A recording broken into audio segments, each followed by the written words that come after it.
Namo tassa bhagavato arahato samma sambuddhassa.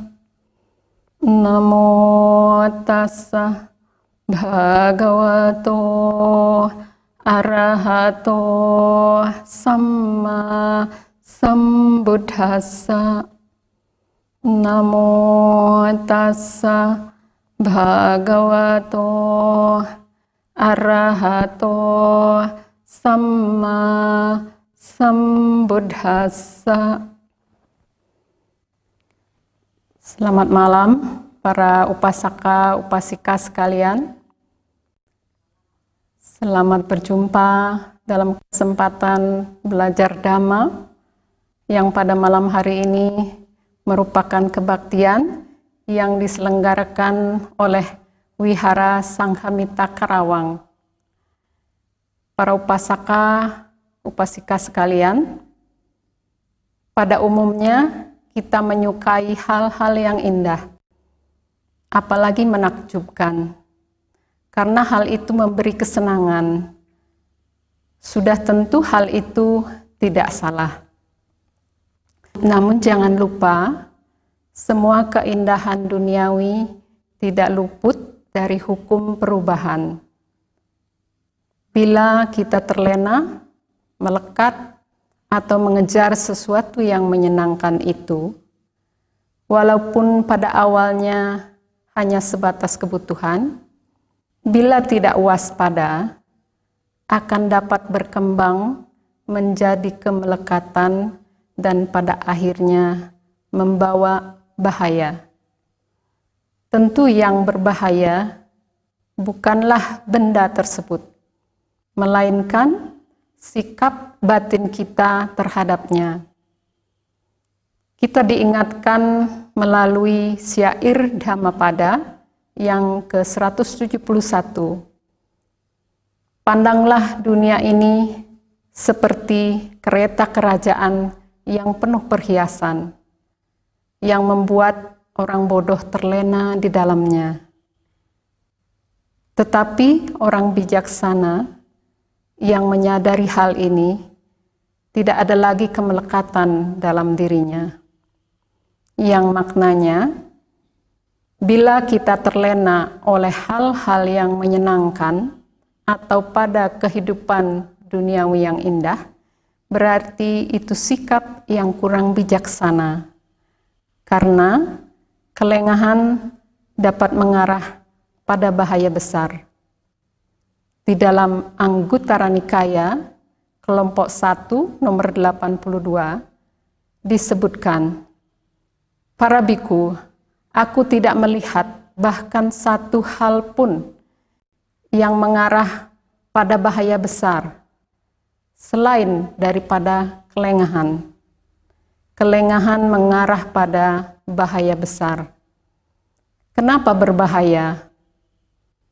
Karena kelengahan membuka celah untuk berkembangnya sesuatu yang tidak baik, yang mengarah pada penderitaan." Di dalam syair Dhammapada 334 dan 335 tertulis, bila seseorang hidup lengah, maka nafsu keinginannya akan tumbuh seperti tanaman menjalar. Ia melompat dari satu kehidupan ke kehidupan lain, bagaikan kera yang senang mencari buah-buahan di dalam hutan. Dalam dunia ini, siapapun yang dikuasai oleh nafsu keinginan rendah dan beracun, penderitaannya akan bertambah seperti rumput yang tumbuh dengan cepat karena terus disirami. Jadi pada prinsipnya, kita harus selalu berhati-hati dalam menikmati kesenangan duniawi. Hendaknya kita tidak mudah terlena, terjebak, atau melekat pada sesuatu yang tidak kekal, meskipun hal itu nampaknya memberi kebahagiaan. Kita tahu bahwa sesuatu yang tidak kekal hanya memberi kebahagiaan sesaat saja. Selebihnya, kemelekatan atau genggaman kita akan membawa bahaya besar. Bisa diibaratkan, kalau kita sedang berada di tebing yang curam, kita harus mencari pegangan yang kuat. Apa yang kita pegang akan menentukan hidup matinya kita. Bila yang kita pegang adalah akar yang lapuk, mungkin kita akan terjatuh ke jurang yang dalam. Tapi bila yang kita pegang adalah pegangan yang kuat, kita terus waspada, memilih pegangan-pegangan yang kuat, dan terus merangkak maju, kita akan tiba di tujuan dengan selamat. Apa yang biasa kita lihat sebagai keindahan duniawi adalah keindahan yang kita lihat dengan mata fisik semata. Ketika kita memegang atau melekat padanya, kita akan sulit untuk melihat keindahan yang sesungguhnya dengan mata batin. Ibarat kalau kita sedang menggenggam erat akar yang lapuk, kita harus melepaskannya terlebih dahulu, baru bisa memegang bebatuan yang lebih kokoh. Para upasaka-upasika sekalian, topik kita pada malam hari ini adalah hal-hal yang luar biasa menakjubkan. Menakjubkan dalam hal ini lebih mengarah pada keindahan sejati, keluhuran, kemurnian yang tentunya dapat membawa pada kebahagiaan sejati. Keindahan sejati ini tidak mudah dilihat bila mata batin kita tertutup. Maka marilah kita berusaha untuk memahami di mana letak keindahannya. Kita baru saja merayakan hari Waisak. Gema Waisak patut terus dikumandangkan agar kita semua bisa terus mengingat hal-hal yang luar biasa menakjubkan berkaitan dengan Sang Buddha yang amat jarang muncul di dunia ini. Semua ini adalah demi kebahagiaan kita semua. Seperti yang disebutkan dalam syair Dhammapada yang ke-194, bahwa kelahiran para Buddha merupakan sebab kebahagiaan, dan pembabaran ajaran benar merupakan sebab kebahagiaan. Marilah kita mempelajari hal-hal menakjubkan sehubungan dengan peran beliau dalam menjauhkan penderitaan dan membawa kebahagiaan pada kehidupan makhluk-makhluk, termasuk kita semua. Perlu diingat bahwa menakjubkan dalam hal ini hanya berlaku bagi orang yang mau mengikuti jalan yang beliau tunjukkan, karena penentunya adalah diri kita masing-masing. Mari kita berupaya untuk membuka mata batin kita sehingga kita bisa menyambut kebahagiaan yang beliau tawarkan. Sebelumnya, mari kita menyimak secara singkat hal-hal luar biasa menakjubkan yang bersifat fisik berkat kemurnian beliau seperti yang terdapat di dalam Majjhima Nikaya 123. Dengan penuh perhatian dan kewaspadaan, Sang Bodhisatta meninggalkan alam surga Tusita dan masuk ke rahim ibu beliau. Saat itu, suatu cahaya yang tak terukur melampaui kemegahan para dewa muncul Demikian pula 10.000 sistem dunia juga bergetar. Ketika Sang Bodhisatta keluar dari rahim ibu beliau, beliau tidak berlumuran darah, cairan, atau kotoran apapun, bersih tanpa noda. Beliau tidak menyentuh tanah. Para dewa menerima beliau. 2 pancuran air memancar dari angkasa, 1 sejuk dan 1 hangat, untuk memandikan beliau dan ibu beliau. Saat itu, suatu cahaya yang tak terukur, melampaui kemegahan para dewa, juga muncul, dan 10.000 sistem dunia juga bergetar. Kemudian beliau berdiri tegak, berjalan 7 langkah ke arah utara, dengan payung putih memayungi beliau. Sambil mengamati tiap-tiap penjuru, beliau mengucapkan kata-kata, "Akulah yang tertinggi di dunia, akulah yang terbaik di dunia, akulah yang terkemuka di dunia. Inilah kelahiranku yang terakhir. Tidak ada lagi penjelmaan baru bagiku."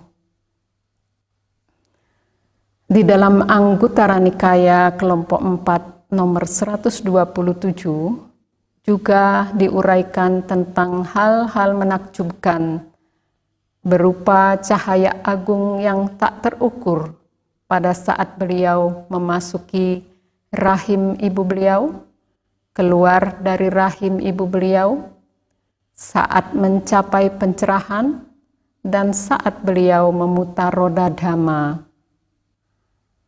Sedangkan di dalam Dhammacakkappawatana Sutta juga disebutkan bahwa ketika roda Dhamma diputar oleh Sang Bhagawa, alam pun turut bergetar. Begitupun dalam Digha Nikaya 16 dijelaskan bahwa pada saat beliau mencapai parinibbana, alam juga turut bergetar. Jadi, hal-hal yang luar biasa telah terjadi secara kasat mata berkaitan dengan Sang Buddha. Semoga dengan terus mengingat hal ini dapat menambah keyakinan akan keluar biasaan beliau karena kualitas kemurnian dan keluhuran yang tak tertandingi. Sekarang, mari kita lanjutkan dengan hal-hal menakjubkan sehubungan dengan penyelamatan. Mari kita bersama-sama menyimak sebuah sutta yang terdapat dalam Majjhima Nikaya 19. Misalkan para biku, di dalam sebuah hutan terdapat rawa-rawa yang luas di dekat sekumpulan rusa yang menetap di sana.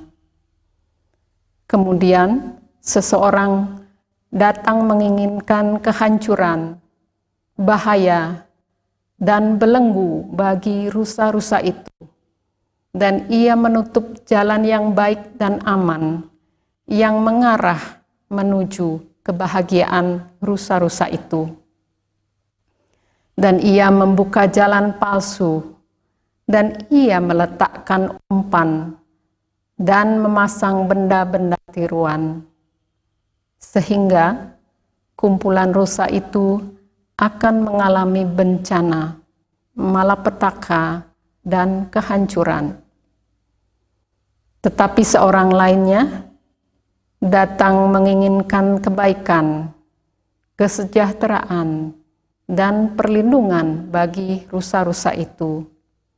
Dan ia membuka kembali jalan yang baik dan aman yang mengarah menuju kebahagiaan rusa-rusa itu. Dan ia menutup jalan palsu. Dan ia membuang umpan dan menghancurkan benda-benda tiruan, sehingga kumpulan rusa itu dapat berkembang, bertambah, dan melimpah. Para biku, aku memberikan perumpamaan ini untuk menyampaikan maknanya. Maknanya adalah sebagai berikut. Rawa-rawa yang luas adalah sebutan bagi kenikmatan indria.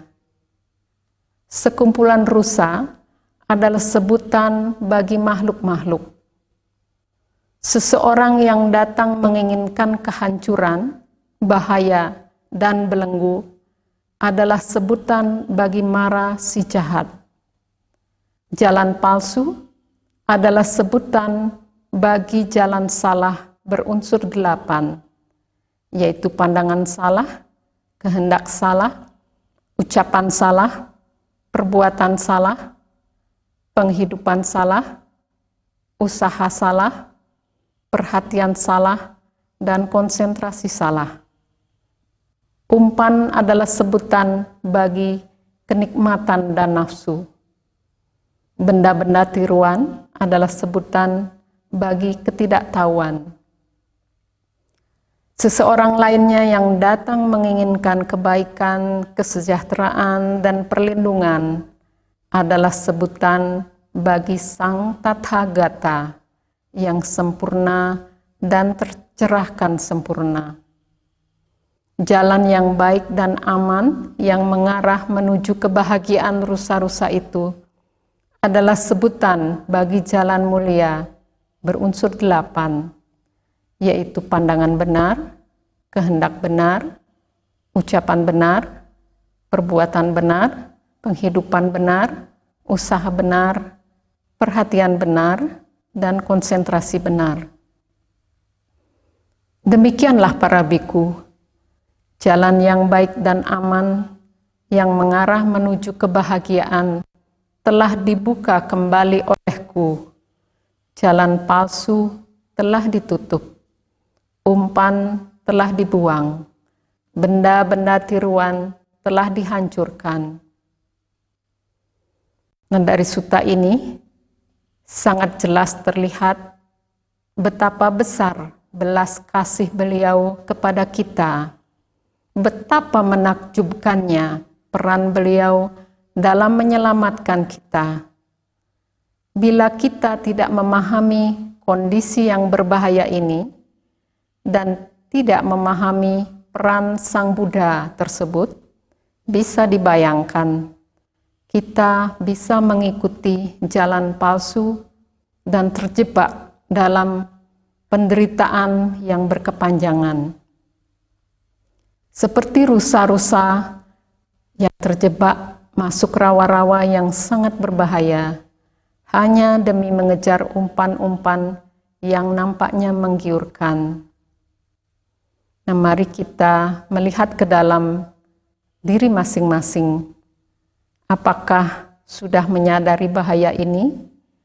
Apakah sudah menyadari peran Sang Buddha yang luar biasa menakjubkan tersebut? Ataukah kita sedang terjebak tapi tidak menyadari bahaya yang sedang mengintai, sehingga tidak ada usaha untuk menyelamatkan diri? Kita harus ingat bahwa peluang untuk bertemu atau mempelajari ajaran Sang Buddha tidak selamanya bisa didapat.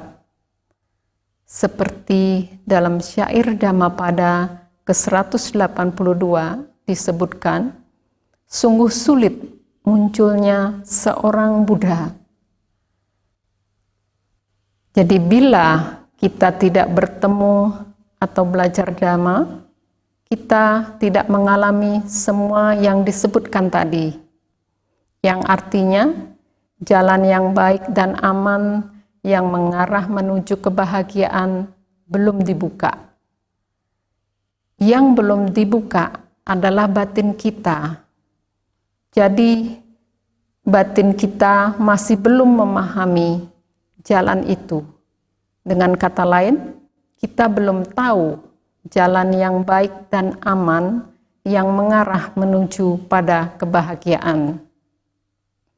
Bila tidak bertemu atau belajar Dhamma, kita tidak tahu bahwa pandangan, kehendak, ucapan, perbuatan, penghidupan, usaha, perhatian, dan konsentrasi salah adalah jalan palsu yang telah ditutup oleh Sang Buddha.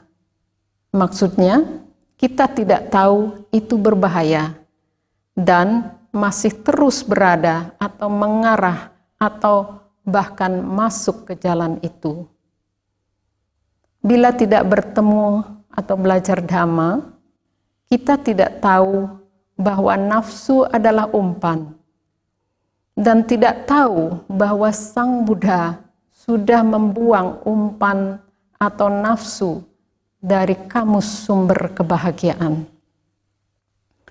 Karena tidak mempelajarinya, kita tidak memahami hal itu dan tidak membuangnya, bahkan masih terus mengejarnya.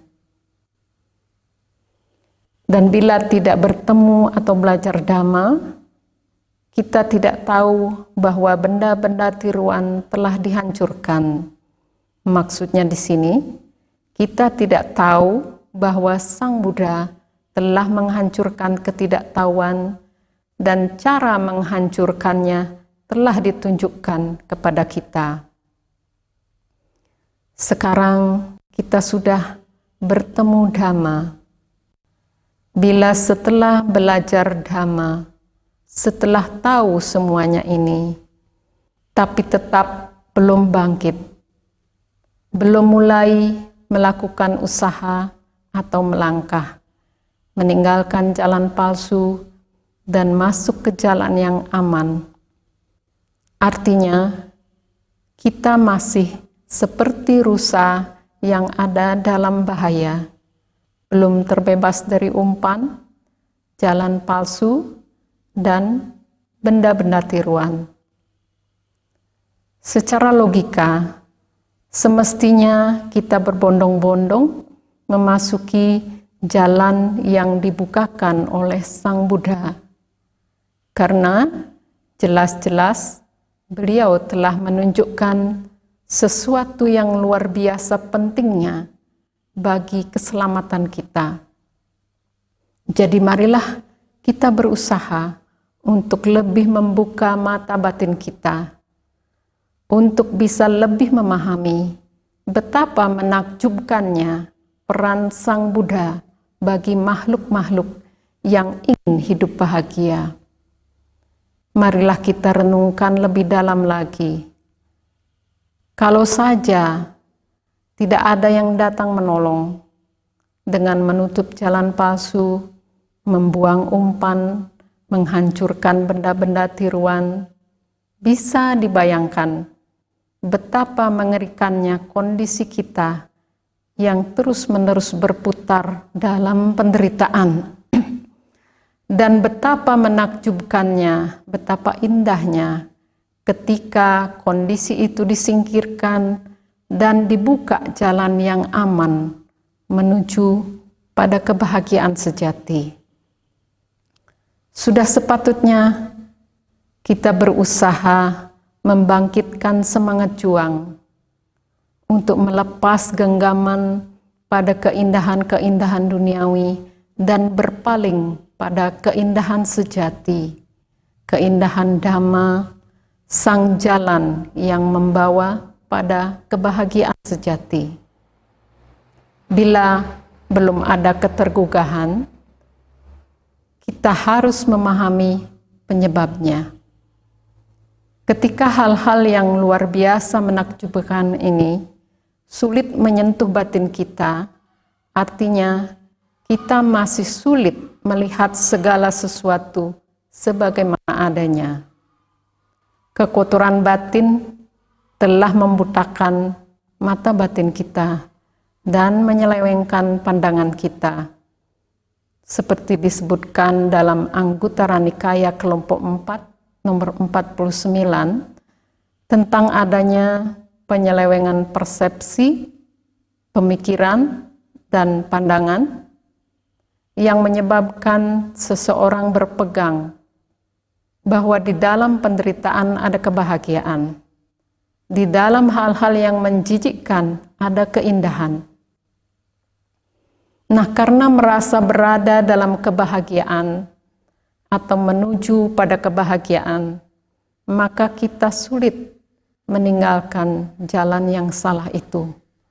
Dan karena merasa kehidupan kita sangat indah, kita sulit melihat keindahan sejati yang seharusnya kita perjuangkan. Maka kita harus terus berjuang untuk melepaskan genggaman pada hal-hal duniawi dengan mengarahkan batin pada keindahan sejati. Untuk itu mari kita simak bersama-sama sutta selanjutnya yang menjelaskan tentang hal-hal yang luar biasa menakjubkan yang telah terwujud berkat kehadiran Sang Buddha, yaitu sutta yang terdapat di dalam Anguttara Nikaya, tepatnya di kelompok 4, nomor 128. Para biku, pada saat munculnya Sang Tathagata, Arahat, yang sepenuhnya tercerahkan, 4 hal yang indah dan menakjubkan terwujud. Apakah 4 itu? Manusia biasanya menemukan kesenangan dalam kemelekatan, bergembira dalam kemelekatan, dan menikmati kemelekatan. Tetapi ketika dhamma tentang tanpa kemelekatan diajarkan oleh Sang Tathagata, manusia ingin mendengarkannya, membuka telinga, dan berusaha memahaminya. Manusia biasanya menemukan kesenangan dalam kesombongan, bergembira dalam kesombongan, dan menikmati kesombongan. Tetapi ketika dhamma diajarkan oleh Sang Tathagata untuk menghapus kesombongan, manusia ingin mendengarkannya, membuka telinga, dan berusaha memahaminya. Manusia biasanya menemukan kesenangan dalam kehidupan yang bergairah, bergembira dalam kegairahan, dan menikmati kegairahan. Tetapi ketika dhamma yang damai diajarkan oleh Sang Tathagata, manusia ingin mendengarkannya, membuka telinga, dan berusaha memahaminya. Manusia biasanya hidup dalam kebodohan batin, dibutakan oleh ketidaktahuan, dan dibelenggu oleh ketidaktahuan. Tetapi ketika dhamma diajarkan oleh Sang Tathagata untuk melenyapkan ketidaktahuan, manusia ingin mendengarkannya, membuka telinga, dan berusaha untuk memahaminya. Sutta ini membahas tentang kebiasaan manusia yang menemukan kesenangan, bergembira, dan menikmati sesuatu yang mendatangkan penderitaan, dan juga hidup dalam kebodohan batin, dibutakan, dan dibelenggu oleh ketidaktahuan. Mari kita coba renungkan, kenapa bisa demikian? Kenapa teramat sangat sulit untuk melepaskan kehidupan seperti itu? Mungkin karena kita melihatnya sebagai kehidupan yang indah, yang penuh kebahagiaan. Kemudian disebutkan di dalam sutta tadi, ketika dhamma diajarkan oleh Sang Tathagata untuk melenyapkannya, manusia ingin mendengarkannya, membuka telinga, dan berusaha untuk memahaminya. Nah, di sini terlihat keluar biasaan beliau, hal yang sungguh menakjubkan, Beliau mampu membuat orang-orang berpaling dari keindahan dan kebahagiaan hidup yang semu ke keindahan dan kebahagiaan hidup sejati. Ibarat apabila ada dua jenis perhiasan, yang satu lebih murah, tapi hanya luarnya saja dilapisi emas. Yang lain lebih mahal, karena asli semuanya emas. Nampak sepintas, sama-sama indah, sulit dibedakan. Ketika tahu harganya murah dan nampaknya indah, hampir semua orang memilihnya. Tetapi orang yang ahli dapat membedakan yang asli dan yang palsu. Ketika ia menjelaskan tentang barang yang asli, orang-orang dapat memilih dengan tepat karena memahami keuntungan memilih yang asli. Tapi tentu saja emas yang palsu tetap ada yang memilih. Mungkin karena tidak ada kemampuan untuk membeli yang asli dan sebagainya. Setelah beberapa lama, lapisan emas perhiasan yang palsu itu akan menipis dan akhirnya barang itu tidak indah lagi. Sedangkan yang asli selamanya akan nampak indah. Saat itu barulah terlihat keuntungan memilih emas yang asli. Demikian pula halnya dengan kemelekatan, kesombongan, kehidupan yang bergairah, dan kebodohan batin, sangat sulit untuk dilihat sebagai hal yang mendatangkan penderitaan di dalam diri kita. Dan sangat sulit pula untuk dilepaskan. Tapi Sang Buddha telah berhasil menuntun sedemikian banyak orang untuk melepaskannya. Marilah kita berjuang untuk menjadi salah satu di antara orang yang beruntung ini. Pada kesempatan ini, mari kita pelajari lebih jauh tentang hal-hal tadi. Pertama, kita pelajari tentang kemelekatan yang terdapat di dalam Samyutta Nikaya 35.118.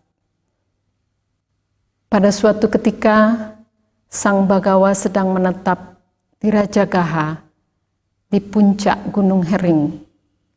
Kemudian, Saka, Raja para Dewa, mendatangi Sang Bagawa, memberi hormat kepada beliau, berdiri di satu sisi, dan bertanya kepada beliau, "Yang mulia, apakah sebab dan alasan mengapa beberapa makhluk di sini tidak mencapai nibbana dalam kehidupan ini? Dan apakah sebab dan alasan mengapa beberapa makhluk di sini mencapai nibbana dalam kehidupan ini?" Sang Buddha menjawab, "Raja para dewa, bentuk-bentuk yang dikenali oleh mata, yang disukai, indah, menyenangkan, nikmat, memikat indria, menggoda. Jika seorang biku mencari kesenangan di dalamnya, menyambutnya, dan terus-menerus menggenggamnya, maka kesadarannya menjadi bergantung pada bentuk-bentuk itu dan melekat padanya. Seorang bikhu dengan kemelekatan tidak dapat mencapai nibbana. Demikian pula dengan indera-indera yang lain, suara-suara yang dikenali oleh telinga, dan seterusnya. Ini adalah sebab dan alasan, Raja para Dewa, mengapa beberapa makhluk di sini tidak mencapai nibbana dalam kehidupan ini. Kemudian Sang Buddha menjelaskan pula hal yang sebaliknya. Di sini dikatakan bahwa kemelekatan akan menghambat seseorang untuk mencapai nibbana, yang artinya kemelekatan menahan kita untuk terus terikat dengan penderitaan. Nah, selanjutnya kita lihat sutta yang lain sehubungan dengan kemelekatan, yaitu Samyutta Nikaya 22.8.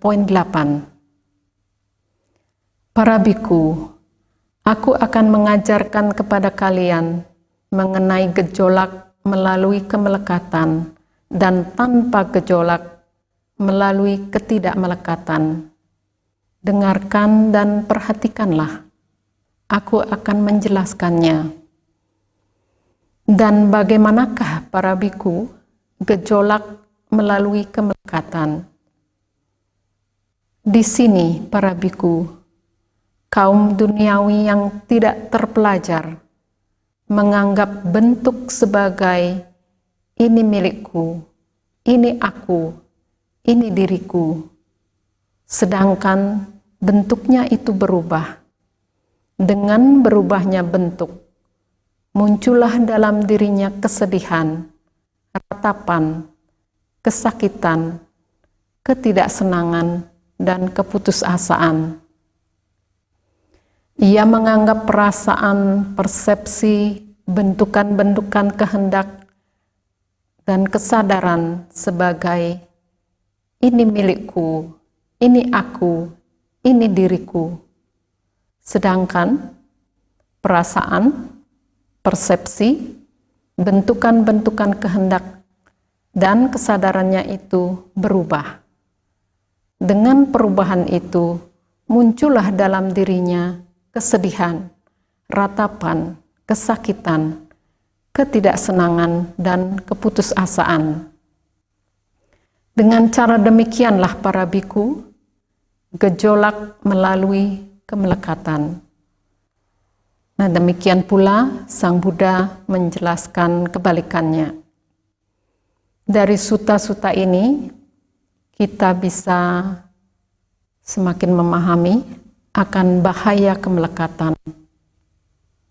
Nah, para upasaka upasika sekalian, mari kita lanjutkan pembahasan pada malam hari ini dengan mempelajari sutta tentang kesombongan yang terdapat di dalam Anguttara Nikaya kelompok 3 nomor 39. Di situ dijelaskan tentang seseorang yang walaupun dirinya tidak terbebas dari penuaan, tapi ia merasa muak, malu, dan jijik ketika ia melihat orang yang tua renta dengan mengabaikan keadaannya sendiri. Disebutkan bahwa kesombongan akan kemudahan ini dapat dilenyapkan dengan perenungan bahwa aku juga tidak terbebas dari penuaan. Karena itu, jika aku merasa muak, malu, dan jijik ketika melihat orang yang tua renta, maka itu tidaklah selayaknya bagiku. Demikian pula dijelaskan tentang hal yang sama sehubungan dengan kesombongan akan kesehatan ketika melihat orang sakit, dan kesombongan akan kehidupan ketika melihat orang meninggal. Kemudian dijelaskan dengan adanya ketiga jenis kesombongan ini, seseorang dapat melakukan perbuatan buruk melalui jasmani, ucapan, dan pikiran, sehingga dengan hancurnya jasmani setelah kematian, ia terlahir kembali di alam sengsara. Jadi sungguh mengerikan. Kesombongan dapat menguasai kita, bahkan dapat menyeret kita ke alam-alam rendah bila kita tidak melakukan perenungan. Selanjutnya mari kita lihat sebuah sutta yang menjelaskan tentang belenggu yang lebih tinggi, yaitu di dalam Samyutta Nikaya 45.180. Para biku, ada 5 belenggu yang lebih tinggi. Apakah kelimanya ini? Nafsu pada bentuk, nafsu pada tanpa bentuk, kesombongan, kegelisahan, dan ketidaktahuan. Dalam sutta ini terlihat bahwa kesombongan dan ketidaktahuan termasuk belenggu yang lebih tinggi. Belenggu ini sangat sulit dihancurkan dan hanya dapat dihancurkan oleh seorang arahat. Sedemikian sulitnya, tapi kita punya peluang untuk menghancurkannya karena Sang Buddha sudah memberikan jalannya. Kemudian kita lanjutkan tentang kebodohan batin. Kebodohan batin dapat dipahami sebagai penyebab penderitaan karena merupakan akar dari segala kekotoran batin. Dan kehidupan yang bergairah juga bisa dipahami sebagai penyebab penderitaan. Karena dalam kehidupan yang bergairah tidak ada kontrol atau tidak ada kendali. Bergairah dalam hal ini sehubungan dengan keinginan atau nafsu yang meluap-luap. Jadi bisa kita simpulkan, keempat hal ini sungguh berbahaya. Tapi pada umumnya kita hidup bersamanya, menganggapnya sebagai sahabat yang menyenangkan. Kita ibarat anak kecil bermain api dengan riang, dengan gembira, tanpa menyadari bahayanya. Dan Sang Buddha ibarat orang tua kita yang membimbing kita untuk menjauhi bahaya tersebut. Jelas sekali betapa indah dan menakjubkannya Dhamma. Para upasaka-upasika sekalian, sesuatu yang luar biasa indah, yang memberi kebahagiaan sejati, memang patut untuk kita perjuangkan dan pertahankan keberadaannya. Di samping untuk diri kita sendiri, kita pun harus berjuang agar keindahan yang luar biasa menakjubkan ini bisa dinikmati banyak orang, bahkan sampai generasi-generasi selanjutnya. Karena Sang Buddha telah lama parinibbana, yang dapat kita pertahankan adalah Dhamma sejati, ajaran Sang Buddha. Untuk itu kita perlu mempelajari bagaimana caranya kita bisa mempertahankan Dhamma sejati. Para upasaka-upasika sekalian, mari bersama-sama kita simak sutta tentang tiruan Dhamma sejati dalam Samyutta Nikaya 16.13.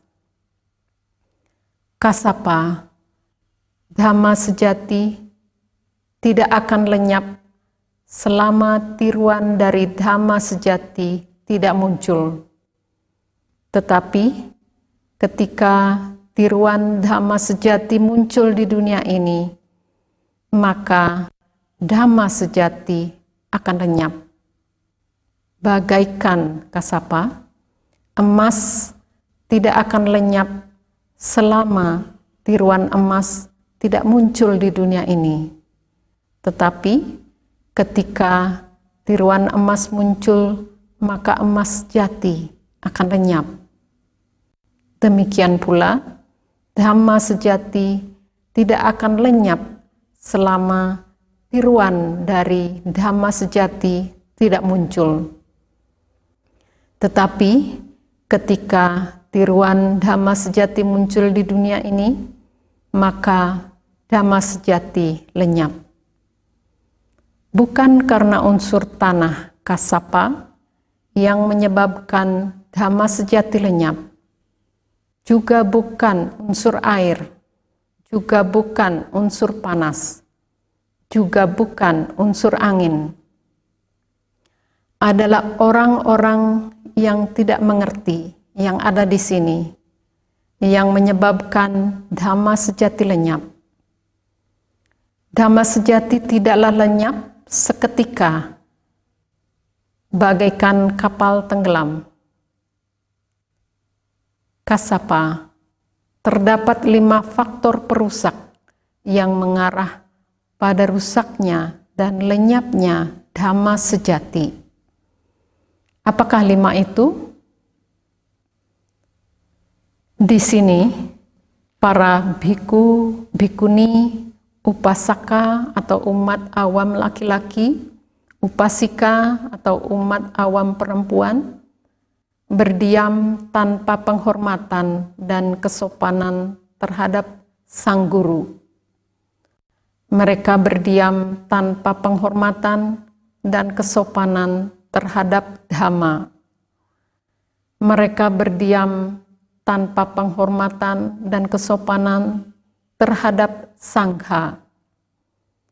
Mereka berdiam tanpa penghormatan dan kesopanan terhadap latihan. Mereka berdiam tanpa penghormatan dan kesopanan terhadap meditasi. Ini kasapa adalah 5 faktor perusak yang mengarah pada rusaknya dan lenyapnya dhamma sejati. Nah, para upasaka, upasika sekalian, sebelumnya tadi kita memakai perumpamaan emas palsu sehubungan dengan hal-hal yang memberi keindahan atau kebahagiaan semu yang berujung pada penderitaan. Sedangkan di dalam sutta ini, emas juga dipakai sebagai contoh. Tetapi yang diibaratkan sebagai tiruan emas atau emas palsu adalah diri kita ini, apabila kita tidak berperilaku selayaknya sebagai siswa-siswi Sang Buddha. Apabila kita tidak menghormati tiratana, tidak menghormati pelatihan dan meditasi, tidak menghormati dalam arti tidak menjadikan dhamma sebagai pedoman hidup, tidak menjalankan sila dan bermeditasi, tidak mengikuti retret-retret pelatihan dan meditasi, dan sebagainya. Para biku, bikuni, upasaka, dan upasika adalah 4 pilar yang menyangga Buddha Sasana. Ibarat bangunan yang bertiang 4, keempatnya harus kokoh. Demikian pula keempat kelompok siswa Sang Buddha ini harus kokoh atau layak sebagai penyangga keberadaan dhamma sejati. Bisa dibayangkan bila tiratana tidak ada yang menghormati, dhamma tidak ada yang mempelajari dan mempraktekkan, sudah pasti pelan-pelan dhamma akan tenggelam. Tidak ada lagi yang mengenal hal-hal yang luar biasa menakjubkan tentang Sang Buddha ini.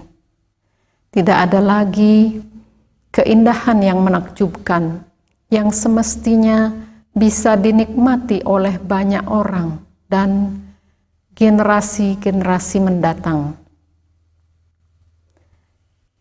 Mari kita periksa diri kita masing-masing.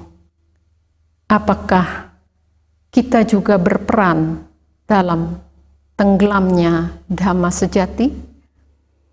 Apakah kita menghormati tiratana sebagaimana mestinya? Apakah kita giat mengikuti pelatihan dan meditasi atau mempraktekkannya dalam kehidupan sehari-hari? Sebelum terlambat, sebelum Dhamma benar-benar tenggelam, tidak dikenal lagi, marilah kita berjuang untuk menjadi emas yang asli, demi kebahagiaan kita sendiri maupun demi keberadaan Dhamma sejati, minimal di lingkungan kita. Kondisi kita di mana Dhamma masih bisa dipelajari, artinya belumlah sepenuhnya tenggelam. Tapi kalau dikatakan Dhamma lenyap secara perlahan-lahan, maka mungkin saja saat ini lagi dalam proses tenggelam. Maka mari kita berusaha untuk tidak menjadi penyebab tenggelamnya Dhamma. Para upasaka, upasika sekalian, mari kita ringkas pembahasan kita pada malam hari ini untuk memantapkan pemahaman dan untuk mendapatkan poin-poin penting yang bisa ditindaklanjuti demi kebahagiaan kita bersama. Poin pertama, kita perlu waspada agar tidak terlena dan melekat dalam kehidupan duniawi yang indah. Sementara itu, kita berusaha untuk memahami keindahan sejati yang membawa pada kebahagiaan sejati. Dengan demikian, kita berharap akan muncul ketergugahan untuk berjuang mewujudkannya. Poin berikutnya, ibarat rusa yang masih berada di lingkungan yang belum bebas dari umpan, jalan salah yang menuju ke rawa-rawa yang berbahaya, dan benda-benda tiruan yang menyesatkan. Kita harus berusaha memahami kondisi yang berbahaya ini, kemudian berjuang untuk keluar dari bahaya ini dengan mengikuti jalan yang telah ditunjukkan oleh Sang Buddha. Poin berikutnya, kita harus membuka mata batin kita agar mampu mewujudkan hal-hal menakjubkan yang terjadi berkat kemunculan Sang Buddha. Bila masih sering terhanyut dalam kesenangan, bergembira dan menikmati sesuatu yang mendatangkan penderitaan, ketika ada kesempatan mendengarkan Dhamma, kita harus berusaha untuk memahaminya, kemudian mempraktekannya. Poin terakhir, kita harus berjuang untuk mempertahankan Dhamma, Dhamma sejati yang luar biasa indah ini, dengan selalu menghormati tiratana dan giat menjalankan pelatihan sila dan meditasi.